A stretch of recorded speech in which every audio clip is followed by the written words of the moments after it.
आज है बैसाख पूर्णिमा और पूर्णिमा के दिन सुने श्री सत्यनारायण व्रत कथा। नमस्कार भक्तों, जय श्री राम, जय श्री सत्यनारायण भगवान। स्वागत है आप सभी भक्तों का अपने यूट्यूब चैनल में।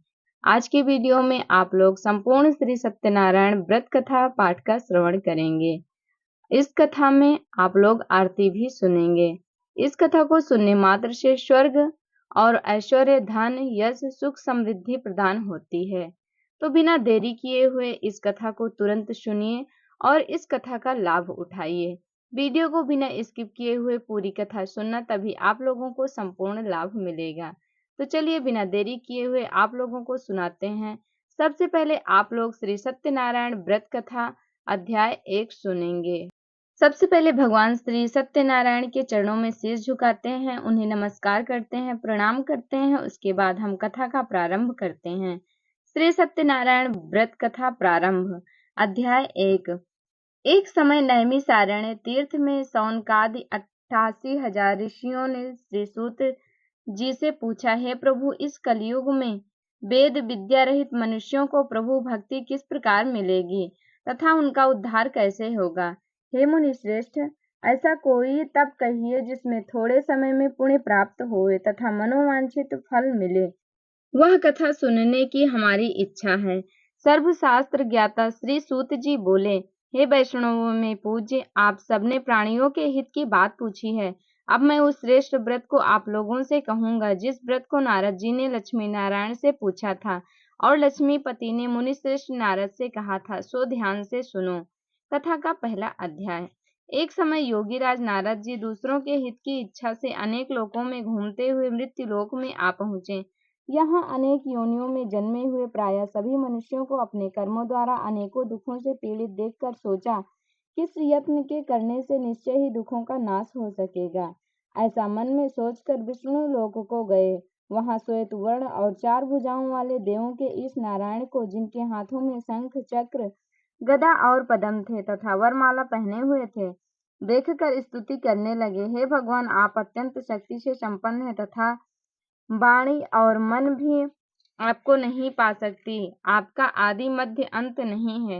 निर्गुण स्वरूप के कारण भक्तों के दुखों को नष्ट करने वाले हो, आपको मेरा नमस्कार है। नारद जी से इस प्रकार की स्तुति सुनकर भगवान बोले, हे मुनि श्रेष्ठ, आपके मन में क्या है? आपका किस काम के लिए आगमन हुआ है? निसंकोच कहो।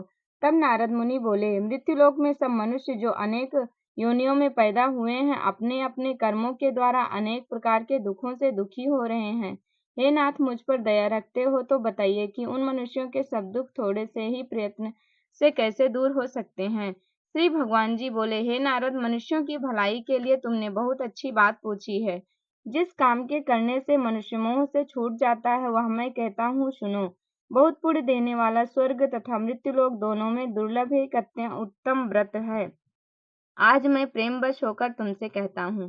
सत्यनारायण का व्रत अच्छी तरह विधान पूर्वक करके मनुष्य तुरंत ही यहाँ सुख भोग कर मरने पर मोक्ष को प्राप्त होता है। श्री भगवान के वचन सुनकर नारद मुनि बोले कि उस व्रत का पालन और उस व्रत का फल क्या है, क्या विधान है, किसने यह व्रत किया है और किस दिन यह व्रत करना चाहिए, विस्तार से कहो। भगवान बोले, दुख शोक आदि को दूर करने वाला, धन धान्य को बढ़ाने वाला, सौभाग्य तथा संतान को देने वाला, यह व्रत सब स्थानों पर विजयी करने वाला है। भक्ति और श्रद्धा के साथ किसी भी दिन मनुष्य श्री सत्यनारायण की शाम के समय ब्राह्मणों और बंधुओं के साथ धर्म परायण होकर पूजा करें। भक्ति भाव से नैवेद्य, केले का फल, घी, दूध और गेहूं का चूर्ण सवैया लेवें। गेहूं के अभाव में साठी का चूर्ण, शक्कर तथा गुड़ लें और सब भक्षण योग पदार्थ जमा करके भगवान को अर्पण कर देवों तथा बंधुओं सहित ब्राह्मणों को भोजन करावें। पश्चात स्वयं भोजन करें। नृत्य गीत आदि का आचरण कर सत्यनारायण भगवान का स्मरण करते हुए समय व्यतीत करें। इस तरह व्रत करने पर मनुष्यों की इच्छा निश्चय ही पूरी होती है। विशेषकर कलिकाल में भूमि पर यही मोक्ष का सरल उपाय है। श्री सत्यनारायण व्रत कथा का प्रथम अध्याय संपूर्ण। श्री सत्यनारायण व्रत कथा पहला अध्याय संपूर्ण हुआ। आइए अब दूसरे अध्याय की ओर बढ़ते हैं। श्री सत्यनारायण व्रत कथा दूसरा अध्याय। सूत जी बोले, ऋषियों, जिसने पहले समय में इस व्रत को किया है उसका इतिहास कहता हूँ, ध्यान से सुनो। सुंदर काशीपुरी नगरी में एक अत्यंत निर्धन ब्राह्मण रहता था। वह भूख और प्यास से बेचैन हुआ नित्य पृथ्वी पर घूमता था। ब्राह्मणों से प्रेम करने वाले भगवान ने ब्राह्मण को दुखी देखकर बूढ़े ब्राह्मण का रूप धरकर उसके पास जा आदर के साथ पूछा, हे विप्र, नित्य दुखी हुआ पृथ्वी पर क्यों घूमता है? श्रेष्ठ ब्राह्मण, यह सब मुझसे कहो, मैं सुनना चाहता हूँ। ब्राह्मण बोला, मैं निर्धन ब्राह्मण हूँ, भिक्षा के लिए पृथ्वी पर फिरता हूँ। हे भगवान, यदि आप इसका उपाय जानते हो तो कृपा करके इसका उपाय कहो। वृद्ध ब्राह्मण बोला कि सत्यनारायण भगवान मनवांछित फल देने वाले हैं, इसलिए हे ब्राह्मण, तू उनका पूजन कर, जिसके करने से मनुष्य सब दुखों से मुक्त होता है। ब्राह्मण को व्रत का सारा विधान बताकर बूढ़े ब्राह्मण का रूप धारण करने वाले सत्यनारायण भगवान अंतर्ध्यान हो गए। जिस व्रत को वृद्ध ब्राह्मण ने बताया है, मैं उसको करूंगा। यह निश्चय करने पर उसे रात में नींद नहीं आई। वह सवेरे उठ सत्यनारायण के व्रत का निश्चय कर भिक्षा के लिए चला गया। उस दिन उसको भिक्षा में बहुत धन मिला, जिससे बंधु बांधवों के साथ उसने सत्यनारायण का व्रत किया। इसके करने से वह विप्र सब दुखों से छूटकर अनेक प्रकार की संपत्तियों से युक्त हुआ। उस समय से वह विप्र हर मास व्रत करने लगा। इस तरह सत्यनारायण भगवान के व्रत को जो करेगा वह सब पापों से छूटकर मोक्ष को प्राप्त होगा। आगे जो पृथ्वी पर सत्यनारायण का व्रत करेगा वह मनुष्य सब दुखों से छूट जाएगा। इस तरह नारद जी से नारायण का कहा हुआ यह व्रत मैंने तुमसे कहा है विप्रो। मैं अब और क्या कहूँ? ऋषि बोले, हे मुनीश्वर, संसार में इस विप्र से सुनकर किस किस ने इस कथा और इस व्रत को किया, हम सब सुनना चाहते हैं। इसके लिए हमारे मन में श्रद्धा है। सूत जी बोले, हे मुनियों, जिसने इस व्रत को किया है वह सब सुनो। एक समय एक विप्र धन और ऐश्वर्य के अनुसार बंधु बांधवों के साथ व्रत करने को तैयार हुआ। उसी समय एक लकड़ी बेचने वाला बूढ़ा आदमी आया और बाहर लकड़ियों को रखकर विप्र के मकान में गया। प्यास से दुखी लकड़हारा उनको व्रत करते देखकर विप्र को नमस्कार कर कहने लगा कि आप यह क्या कर रहे हैं और इसके करने से क्या फल मिलता है? कृपा करके मुझसे कहो। ब्राह्मण ने कहा, यह सब मनोकामनाओं को पूरा करने वाला सत्यनारायण भगवान का व्रत है। इसकी ही कृपा से मेरे यहाँ धन धान्य आदि की वृद्धि हुई है। विप्र से इस व्रत के बारे में जानकर लकड़हारा बहुत प्रसन्न हुआ। तब वह चरणामृत लेकर और प्रसाद खाने के बाद अपने घर को गया। लकड़हारे ने अपने मन में इस प्रकार का संकल्प किया कि आज ग्राम में लकड़ी बेचने से जो धन मिलेगा उसी से सत्यनारायण देव का उत्तम व्रत करूंगा। यह मन में विचार कर वह बूढ़ा आदमी लकड़ियां अपने सिर पर रखकर जिस नगर में धनवान लोग रहते थे वह ऐसे सुंदर नगर में गया। उस रोज वहां उसे उन लकड़ियों का दाम पहले से दिनों से चौगुना मिला। वह तब बूढ़ा लकड़हारा दाम लेकर और अति प्रसन्न होकर पके केले की फली, शक्कर, घी, दुग्ध, दही और गेहूं का चून इत्यादि सत्यनारायण भगवान के व्रत की कुल सामग्रियों को लेकर अपने घर गया। फिर उसने अपने भाइयों को बुलाकर विधि के साथ भगवान जी का पूजन और व्रत किया। उस व्रत के प्रभाव से वह बूढ़ा लकड़हारा धन, पुत्र आदि से युक्त हुआ और संसार के समस्त सुख भोग कर बैकुंठ को चला गया। श्री सत्यनारायण व्रत कथा द्वितीय अध्याय संपूर्ण। श्री सत्यनारायण भगवान की कथा दूसरा अध्याय यहीं पर संपूर्ण होता है। प्रेम से बोलिए श्री सत्यनारायण भगवान की जय। आइए अब आप लोगों को श्री सत्यनारायण व्रत कथा तीसरा अध्याय सुनाते हैं। सो आप लोग ध्यान पूर्वक तीसरे अध्याय को सुनिए। श्री सत्यनारायण व्रत कथा तीसरा अध्याय। सूत जी बोले, हे श्रेष्ठ मुनियों, अब आगे की कथा कहता हूँ, सुनो। पहले समय में उल्कामुख नाम का एक बुद्धिमान राजा था। वह सत्यवक्ता और जितेंद्रिय था। वह प्रतिदिन देव स्थानों पर जाता तथा गरीबों को धन देकर उनके कष्ट दूर करता था। उसकी पत्नी कमल के समान मुख वाली और सती साध्वी थी। भद्रशिला नदी के तट पर उन दोनों ने श्री सत्यनारायण का व्रत किया। उस समय वहां एक साधु वैश्य आया। उसके पास व्यापार के लिए बहुत सा धन था। वह नाव को किनारे पर ठहरा कर राजा के पास आ गया और राजा को व्रत करते हुए देखकर विनय के साथ पूछने लगा, हे राजन, भक्ति युक्त चित्त से आप क्या कर रहे हैं? मेरी सुनने की इच्छा है, सो आप यह मुझे बताइए। राजा बोला, हे साधु, अपने बांधवों के साथ पुत्रादि की प्राप्ति के लिए एक महाशक्तिमान सत्यनारायण भगवान का व्रत व पूजन किया जा रहा है। राजा के वचन सुनकर साधु आदर से बोला, हे राजन, मुझसे इसका सब विधान कहो। मैं भी आपके कथनानुसार इस व्रत को करूंगा। मेरे भी कोई संतान नहीं है और इससे निश्चय ही होगी। राजा से सब विधान सुन व्यापार से निवृत्त हो वह आनंद के साथ घर गया। साधु ने अपनी स्त्री से संतान देने वाले उस व्रत का समाचार सुनाया और कहा कि जब मेरे संतान होगी तब मैं इस व्रत को करूंगा। साधु ने ऐसे वचन अपनी स्त्री लीलावती से कहे। एक दिन उसकी स्त्री लीलावती पति के साथ आनंदित हो सांसारिक धर्म में प्रवृत्त होकर सत्यनारायण भगवान की कृपा से गर्भवती हो गई तथा 10वें महीने में उसके एक सुंदर कन्या का जन्म हुआ। दिनों दिन वह इस तरह बढ़ने लगी जैसे शुक्ल पक्ष का चंद्रमा बढ़ता है। कन्या का नाम कलावती रखा गया। तब लीलावती ने मीठे शब्दों में अपने पति से कहा कि जो आपने संकल्प किया था कि भगवान का व्रत करूंगा, अब आप उसे करिए। साधु जी बोले, हे प्रिय, इसके विवाह पर करूंगा। इस प्रकार अपनी पत्नी को आश्वासन दे वह नगर को गया। कलावती पितृगृह में वृद्धि को प्राप्त हो गई। साधु ने जब नगर में सखियों के साथ अपनी पुत्री को देखा तो तुरंत ही दूत को बुलाकर कहा कि पुत्री के वास्ते कोई सुयोग्य वर देखकर लाओ। साधु की आज्ञा पाकर दूत कंचन नगर पहुंचा और वहां पर खोज और देखभाल कर लड़की के लिए सुयोग्य वणिक पुत्र को ले आया। उस सुयोग्य लड़के को देखकर साधु ने अपने बंधु बांधवों सहित प्रसन्नचित अपनी पुत्री का विवाह उसके साथ कर दिया, किंतु दुर्भाग्य से विवाह के समय भी उस व्रत को करना भूल गया। तब श्री सत्यनारायण भगवान क्रोधित हो गए और श्राप दिया कि तुम्हें दारुण दुख प्राप्त होगा। अपने कार्य में कुशल साधु बनिया जमाता सहित समुद्र के समीप स्थित रत्नपुर नगर में गया और वहां दोनों ससुर जमाई चंद्रकेतु राजा के उस दरबार में व्यापार करने लगे। एक रोज भगवान सत्यनारायण की माया से प्रेरित कोई चोर राजा का धन चुराकर भागा जा रहा था, किंतु राजा के दूतों को आता देखकर चोर ने घबराकर भागते हुए राजा के धन को वहीं चुपचाप रख दिया जहां वो ससुर जमाई ठहरे हुए थे। जब दूतों ने उस साधु वैश्य के पास जाकर राजा के धन को रख देखा तो दोनों को बांध कर ले गए और प्रसन्नता से दौड़ते हुए राजा के समीप जाकर बोले, यह 2 चोर हम पकड़कर लाए हैं, यह देखकर आज्ञा दें। तब राजा की आज्ञा से उनको कठिन कारावास में डाल दिया गया और उनका धन भी छीन लिया गया। सत्यनारायण भगवान के श्राप द्वारा उनकी पत्नी भी घर पर बहुत दुखी हुई और घर पर जो धन रखा था चोर उसे चुरा कर ले गए। शारीरिक व सामाजिक पीड़ा तथा भूख प्यास से अति दुखित हो अन्न की चिंता में कलावती एक ब्राह्मण के घर गई। वहां उसने सत्यनारायण भगवान का व्रत होते देखा, फिर कथा सुनी तथा प्रसाद ग्रहण कर रात को घर आई।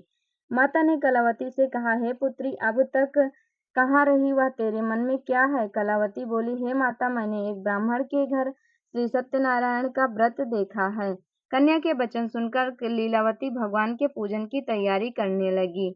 लीलावती ने परिवार और बंधुओं सहित श्री सत्यनारायण भगवान का पूजन किया और वर मांगा कि मेरे पति और दामाद शीघ्र आ जावें। साथ ही प्रार्थना की कि हम सबका अपराध क्षमा करो। सत्यनारायण भगवान इस व्रत से संतुष्ट हो गए और राजा चंद्रकेतु को स्वप्न में दर्शन देकर कहा, हे राजन, दोनों वैश्यों को प्रातः ही छोड़ दो और उनका सब धन जो तुमने ग्रहण किया है दे दो, नहीं तो मैं तेरा धन धान्य राज्य पुत्रादि नष्ट कर दूंगा। राजा से ऐसे वचन कहकर भगवान अंतर ध्यान हो गए। प्रातःकाल राजा चंद्रकेतु ने सभा में स्वप्न सुनाया, फिर दोनों बड़े पुत्रों को कैद से मुक्त कर सभा में बुलाया और कहा, हे महानुभावों, भावीवश तुम्हें ऐसा कठिन दुख प्राप्त हुआ है, अब तुम्हें कोई भय नहीं। ऐसा कहकर राजा ने उनको नए नए वस्त्र आभूषण पहनाए तथा उनका जितना धन लिया था उससे दूना धन देकर आदर से विदा किया।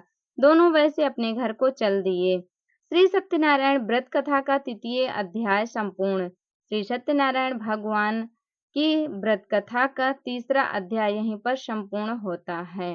बोलिए श्री सत्यनारायण भगवान की जय। आइए अब आप लोगों को 4था अध्याय श्रवण कराते हैं, सो आप लोग ध्यान पूर्वक सुने। श्री सत्यनारायण व्रत कथा अध्याय 4। 4था अध्याय। सूत जी बोले, वैश्य ने मंगलाचार करके यात्रा आरंभ की और अपने नगर को चला। उनके थोड़ी दूर निकलने पर दंडी वेशधारी सत्यनारायण ने उनसे पूछा, हे साधु, तेरी नाव में क्या है? अभिमानी बड़ी हंसता हुआ बोला, हे दंडी, आप क्यों पूछते हो? क्या धन लेने की इच्छा है? मेरी नाव में तो बेल और पत्ते भरे हैं। वैश्य का कठोर वचन सुनकर भगवान ने कहा, तुम्हारा वचन सत्य हो।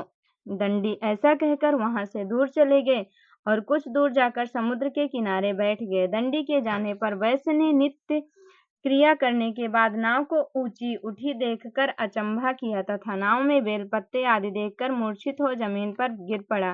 फिर मूर्छा खुलने पर अत्यंत शोक प्रकट करने लगा। तब उसका दामाद बोला कि आप शोक न करें, यह दंडी का श्राप है, अतः उनकी शरण में चलना चाहिए, तभी हमारी मनोकामना पूरी होगी।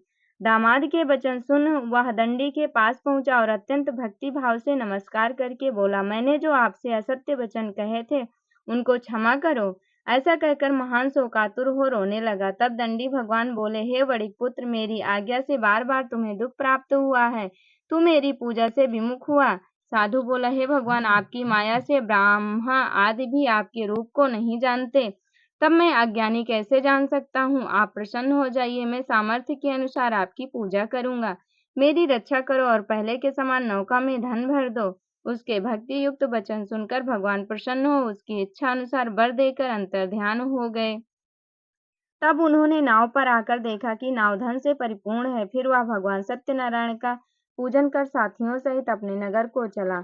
जब अपने नगर के निकट पहुंचा तब दूत को घर भेजा। दूत ने साधु के घर जा उसकी स्त्री को नमस्कार कर कहा कि साधु अपने दामाद सहित इस नगर के समीप आ गए हैं। ऐसा वचन सुन साधु की स्त्री ने बड़े हर्ष के साथ सत्यदेव का पूजन कर पुत्री से कहा, मैं अपने पति के दर्शन करने जाती हूँ, तू कार्य पूर्ण कर शीघ्र आ।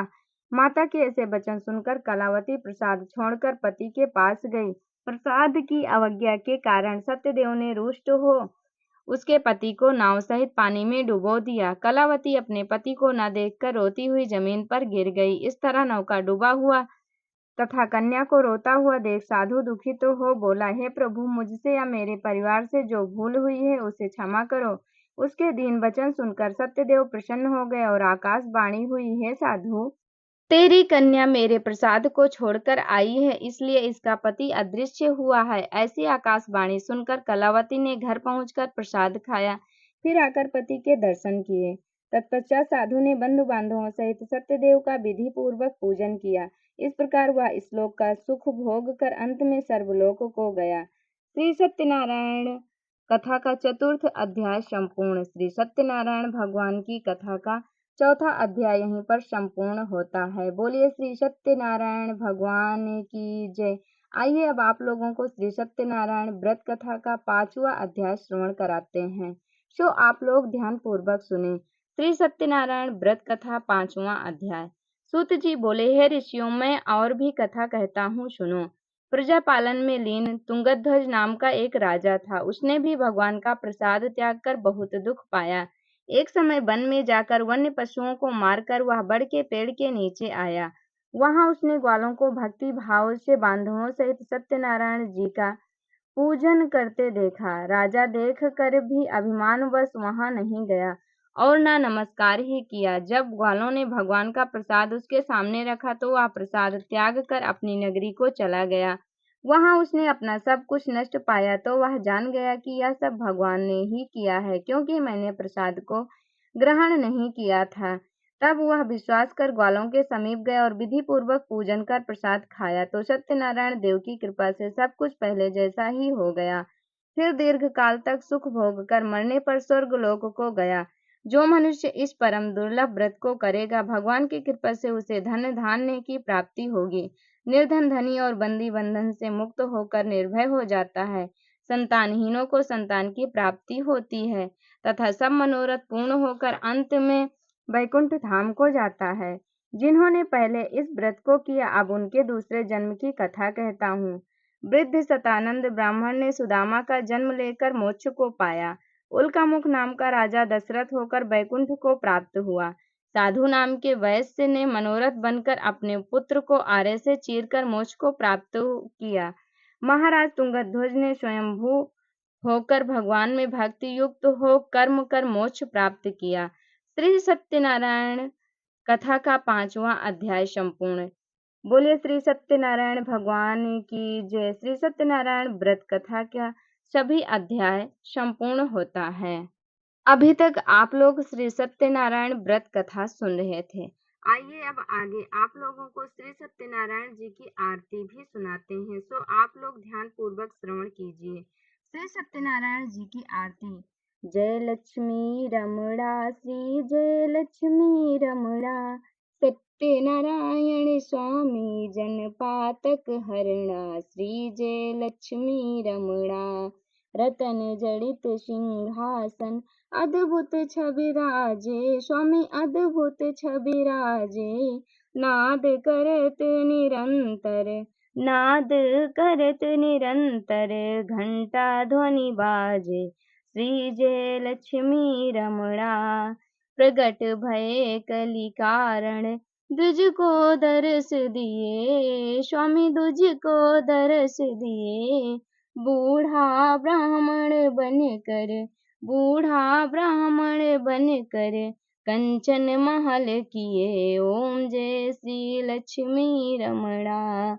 दुर्बल भील कराल, इन पर कृपा करी, स्वामी इन पर कृपा करी। चंद्रचूड़ एक राजा, चंद्रचूड़ एक राजा, तिनकी विपत्ति हरी, श्री जय लक्ष्मी रमणा।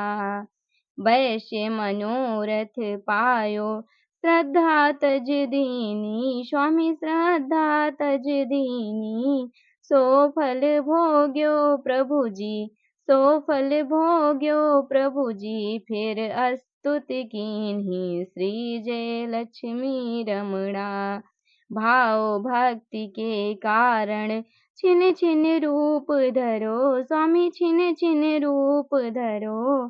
श्रद्धा धारण कीन्ही, श्रद्धा धारण कीन्ही, तिनको काज सरो, श्री जय लक्ष्मी रमणा। ग्वाल बाल संग राजा, वन में भक्ति करी, स्वामी वन में भक्ति करी। मन वांछित फल दीना, मन वांछित फल दीना, दीन दयाल हरि, श्री जय लक्ष्मी रमणा। चढ़त प्रसाद सवैया, कदली फल मेवा, स्वामी कदली फल मेवा। धूप दीप तुलसी से, धूप दीप तुलसी से, राजी सत्य देवा, श्री जय लक्ष्मी रमणा। श्री सत्यनारायण जी की आरती जो कोई गावे, स्वामी जो कोई गावे। कहत शिवानंद स्वामी, भजत हरि हरि स्वामी, मनवांछित फल पावे, श्री जय लक्ष्मी रमणा। जय लक्ष्मी रमणा, श्री जय लक्ष्मी रमणा। सत्यनारायण स्वामी, सत्यनारायण स्वामी, जनपातक हरणा, श्री जय लक्ष्मी रमणा। बोलिए श्री सत्यनारायण भगवान की जय। जो भी व्यक्ति सच्ची श्रद्धा और भक्ति के साथ श्री सत्यनारायण भगवान के व्रत करता है और उसके बाद इस कथा को सुनता है, उसके सभी कष्ट दूर हो जाते हैं। अगर आप लोग व्रत नहीं कर सकते हैं तो भी आप लोगों को श्री सत्यनारायण स्वामी की कथा 5 अध्याय अवश्य ही श्रवण करना चाहिए। यह कथा इतनी पावन और पवित्र है कि इसमें जो भी इस व्रत को करता है, इस कथा को सुनता है, उसकी सभी मनोकामनाएं पूरी हो जाती हैं। संतानहीनों को संतान मिलती है, निर्धन को धन मिलता है और दुखियों को सुख मिलता है। तो भक्तों, इस व्रत कथा को अवश्य ही सुनें और सत्यनारायण भगवान की कृपा पाएं। तो आप लोगों ने इस वीडियो में श्री सत्यनारायण व्रत कथा का श्रवण किया है, साथ में आप लोगों ने श्री सत्यनारायण भगवान की आरती भी सुनी है। तो आप लोगों को श्री सत्यनारायण भगवान की कथा और आरती कैसी लगी कमेंट करके जरूर बताएं और कमेंट बॉक्स में जय श्री सत्यनारायण भगवान लिखना बिल्कुल भी ना भूलें। वीडियो अगर अच्छी लगी होगी तो लाइक कर देना, चैनल पर नए हो तो सब्सक्राइब कर लेना, बेल आइकन को प्रेस कर देना ताकि हमारी वीडियो का हर नया नोटिफिकेशन सबसे पहले आप लोगों तक पहुंचे। भगवान सत्यनारायण की कृपा सभी भक्तों पर बनी रहे, इसी मनोकामना के साथ ये वीडियो यहीं तक। मिलेंगे अगली वीडियो में नई नई व्रत कथाओं के साथ, नई नई जानकारी के साथ और व्रत कथा पूजा विधि के साथ। तो चलिए चलते हैं, हमारे साथ एक बार प्रेम से बोलिए श्री सत्यनारायण भगवान की जय। सत्यनारायण भगवान की कृपा सभी भक्तों पर बनी रहे, जो भी व्रत रख रहे हैं उन पर भी, जो भी नहीं रख रहे हैं उन पर भी।